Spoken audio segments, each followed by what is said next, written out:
Hi guys, welcome to my channel, The Great Apostate. Thank you very much. You've been very nice and very kind, sending me nice messages. Get well soon, Neil. Oh, I've got black stuff on my head. Don't feel too depressed, son. It's going to get better. Is that on the camera on my head? I don't know. I've got a lot of head to maintain here. Yes, you've been very kind. I've been a bit down recently, and you know, I'm feeling a bit better now. Although, you know, life is continuing to give me lemons. It's giving me lemons at the moment at a rate that all the world's lemon farmers are saying, "What's Neil doing with all these lemons?" So I'm trying to make lemonade. I'm doing my best, and I thought I'd make a fun video. Haven't made a fun video in a while. They've all been sort of, you know, sad, bluesy videos, but I'm going to change one. And I was thinking to myself, you know, there's the Jehovah's Witnesses, and I saw that recent broadcast they did where they spent a good 10 minutes trying to debunk us apostates, and that was fun. And so you're connected to my camera, or to my laptop, so every time I laugh, you'll wiggle. Sorry about that. So, oh, somebody's messaging me. Oh, it's not. They're not talking to me. It's in the group. So anyway, let me pause this. Hang on. Stay there. Right, you're back. I paused that because once that group starts talking, they just keep going. It never ends. All you'd be hearing is pings for the next 5 minutes. So anyway, I was thinking about the Jehovah's Witnesses. I saw that new video, as I said, where they were trying to debunk us apostates. Not very well. And I couldn't help thinking to myself, like, you know, the Watchtower Society these days is surrounded. They're surrounded with legal problems. Various ex-Jehovah's Witnesses are suing them for their appalling abuses they received. You know, governments are investigating them left, right, and centre. It's not a good day. They're getting banned in Russia. They're not getting new recruits because people just come to our channel and go, "Oh, I don't think I'll read your magazines anymore." So all the bad things are happening to them. And I thought to myself, what are Jehovah's Witnesses focusing on? You know, I noticed that one thing he said when he was, that Gerhard Loesch fellow, the German, I thought that he said something along the lines of, people will say, but these apostates, they're just quoting a fact. How can a fact be wrong? Indeed, Jared, how can a fact be wrong? And he says, well, it could be taken out of context. People need to be given their opportunity to explain themselves. I thought, yes, we'll do that in court, you dickbag. Honestly, when was the last time a German came up and said, we're not too happy about people speaking their minds? How did that end up, Jared? It's terrible. Anyway, I wanted to go on the Kingdom Hall of Jehovah's Witnesses worldwide, right, and see what they're saying, because times are tough for Jehovah's people, as I've said. And I want to see what they're paying attention to. And here's one of their comments. It's a little picture of a ring and sort of a fuzzy boxing ring behind it, and it says, "Up to now, you have fought the fine fight. We are only left with the last round. Don't give up. Yes, he's won some rounds and you've won others. Yet here you are, still standing. This is not the time to quit. Remember, there are many on your side than his." They meant more on your side than his. Okay, couple of points to this analogy, right? Jehovah's Witnesses, you're not allowed to use boxing analogies because you didn't let me box as a child, okay?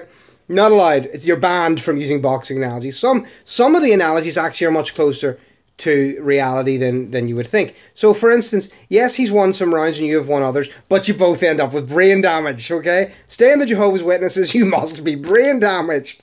Yes, this is not the time to quit because there's only one round left.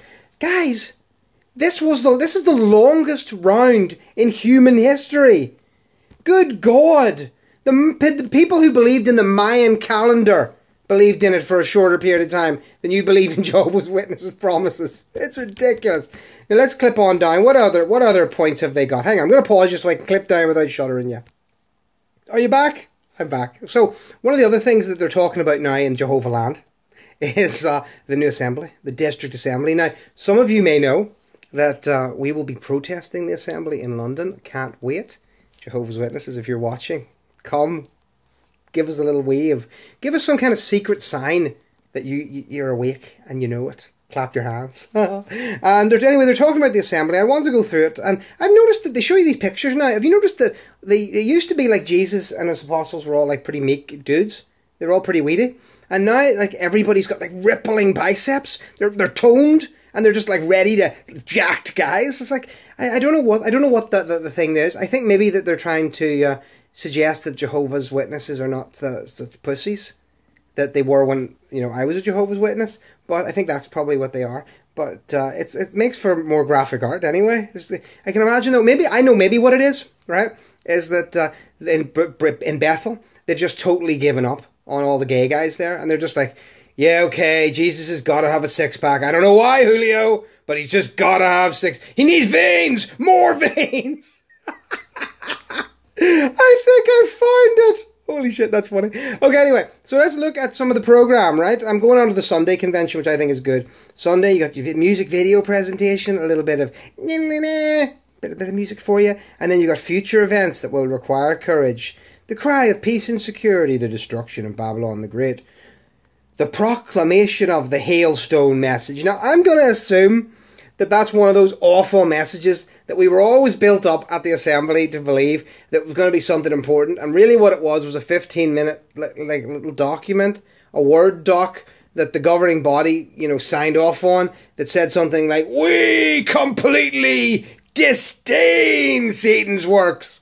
That's right, I sound like an Ulster preacher because ultimately I was an Ulster preacher. We disdain Jehovah's works and we will continue on the service. We will not look at apostate literature. Oh, so there's a fun one for you guys, Jehovah's Witnesses. And then they go on to the attack by Gog of Magog. I've never been sure about the attack of Gog of Magog. I did actually buy, I probably still have it over there. I have, what do they call them? One of those companion books so that you can read the book of Revelation and somewhat understand it. And, pardon me, the Orthodox Christian understanding is basically that 99% of that was written for the persecuted Christians at the time. Probably not for us, and I would tend to agree with that. Okay, but willing to get into a fight with Augustine Ostasio about it. Have you seen his stuff about Mike and Kim? Mike and Kim, I love you, Mike and Kim. Even if it was true, I'd still love you. Although I must say, I met Gus and he seemed like a cool guy. So there's me firmly on the fence. Waving at you on the fence about that little fight. Then we got where have we got here? Oh yes, Armageddon. The Great Reconstruction. Is that another quick build? I don't think so. And then the final test. I don't know, what test would you need now to prove that you are a dedicated Jehovah's Witness? At this point, you've helped cover up paedophilia. You've probably watched your own family abandon you as they run out the door with jetpacks on, right? You're sitting there in a tiny kingdom hall with no windows going, any day now, it's going to be Armageddon. Jehovah's going to take me through the paradise and make me forget I ever had those bloody kids. Shit, no. Then you've got your summary of the Watchtower, okay? And then we go to the afternoon presentation. We've got the story of Jonah, a lesson in courage and mercy. Now, again, I've told this to people before. Is it Jonah? No, Jonah's the fish guy, isn't he? No, I was thinking of Job. Job's not really a Bible story. It's a Persian story, but that's okay. Jonah, firmly real. That happened, people. Okay, it's a big fish. How many? I mean, seriously. Anyone watching this from Alaska, you tell me, hands up, how many times have you been swallowed by a big fish, spat up 3 days later? It happens all the time. And then finally, before the closing song is prayer, at 3:50, there is the talk, there are more with us than against us. And I thought about that, I get that, but it's not true. Okay, if you, my wife actually asked me this the other day, she says, Neil, you don't have an awful lot of dealings with ex-Jehovah's Witnesses in Northern Ireland or Ireland. And that's not for lack of trying. I do, chat with some. And, there is some people, there are some of us, yeah. But she says, is there any? I said, well, Linda, wherever you find a congregation of Jehovah's Witnesses, you have to assume, and this is just my sort of rough, ready reckoning, that there's probably 2 to 3 times as many ex-Jehovah's Witnesses in that community as there are Jehovah's Witnesses over the course of a lifetime, of its lifetime. So, 100 years in my town in Lisburn, not really 100, but let's say 60 years, okay? You've got I could easily fill the congregation twice with people who are no longer Jehovah's Witnesses. So yes, that's everywhere. So yeah, the Jehovah's Witnesses the ex-Jehovah's Witnesses were everywhere. So there are more with us than against us. We are the majority, and that's cool. I'm looking forward. There's a new documentary coming out, by the way, on Canadian TV, CTV. I think it's on the 24th. And that is going to be all about the Warwick protest. Woohoo! I'm in it. I bet you I look like a total dick. Sorry if I do. I had this whole conversation going with the lady. And I was telling her all this stuff. And at one point she just went like this. Stop talking! Save this for the interview! So I don't even know if I'm in the show at all. I might be. maybe I'll be probably waving in the back at the very least, but I can't wait to see it, and that's on CTV on the 24th. I know Leah Remini's show is coming up. I believe, I think there's rumours that the Mighty Cedars is going to be her representative.